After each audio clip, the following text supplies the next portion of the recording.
Hey guys, hope you're all well. I said I'd do a video about the market. So this isn't about marketing your brand or yourself or JV partners or when you want to sell a property or whatever.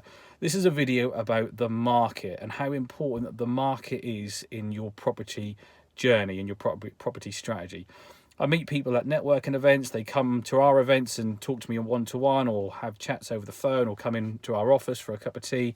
The topic of conversation always starts with the strategy. So Dan, I am doing rent to rent, or I am doing serviced accommodation, or I am doing HMOs, which is great. And understanding the strategy that you think that you're going to have the most passion to do, or that gives you the drive to really get going in property is fantastic.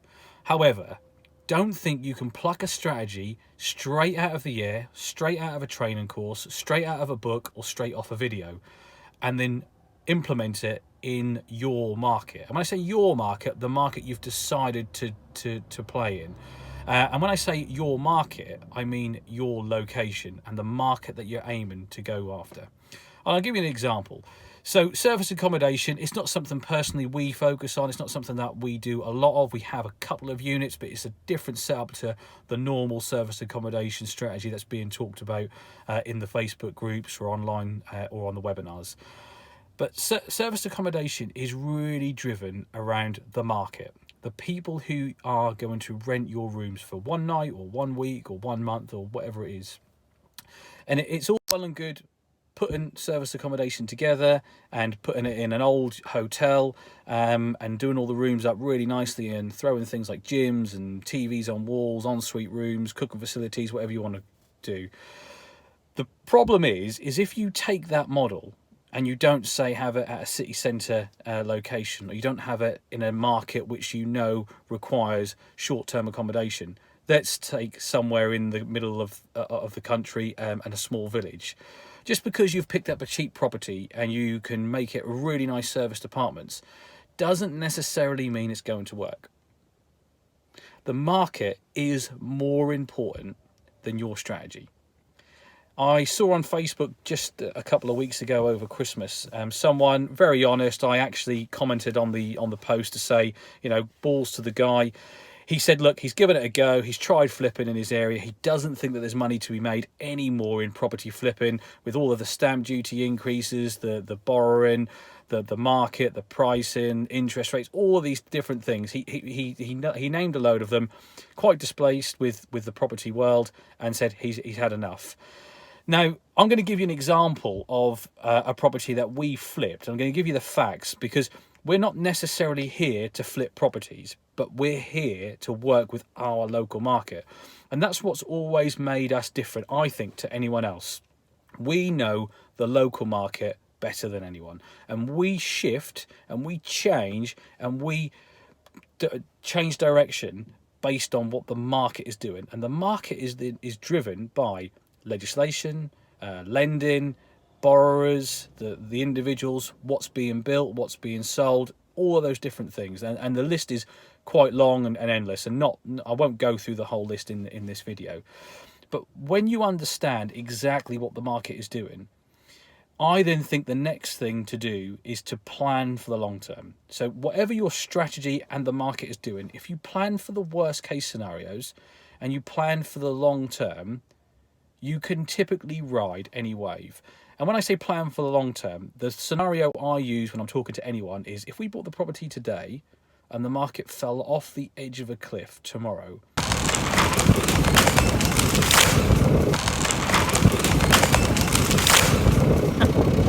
what would we do with that property?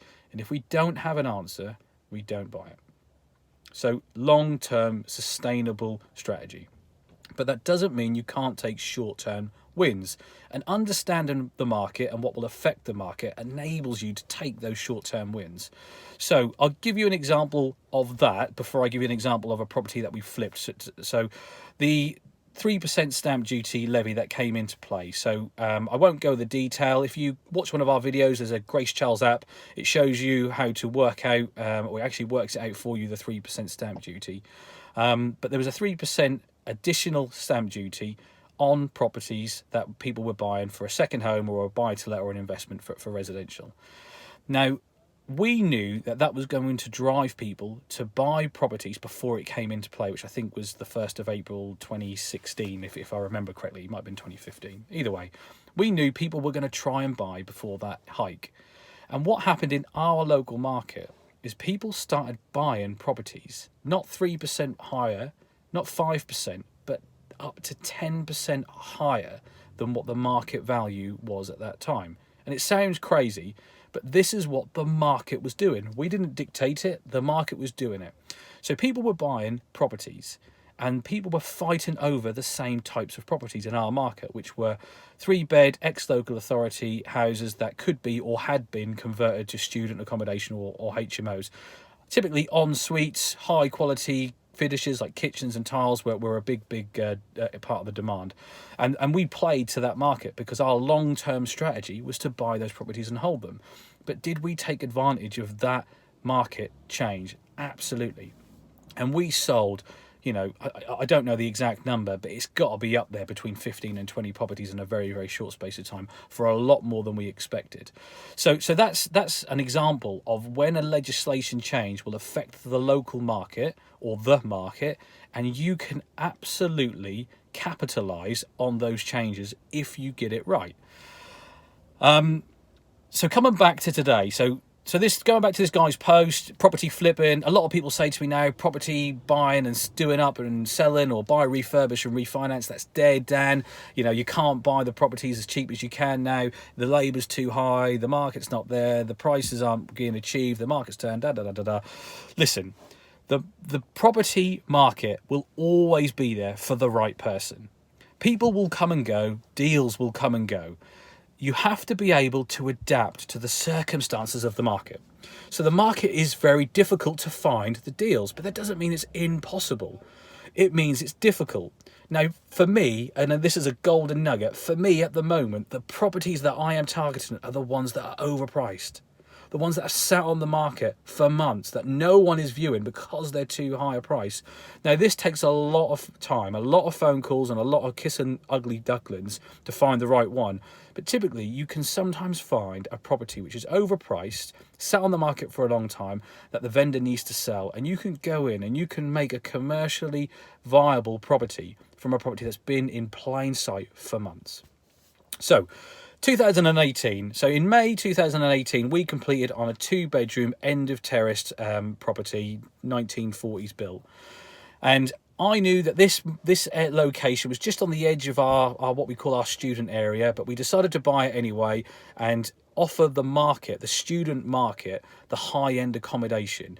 And we were going to convert that to a 3-bedroom, 3 ensuite student house, which those types of houses are, there's not a great deal of those. So there's loads of 4 bedrooms, 5 beds are on the up, not a huge amount of 6 beds or higher, but there's definitely not many 2 or 3 bed student properties in the private market.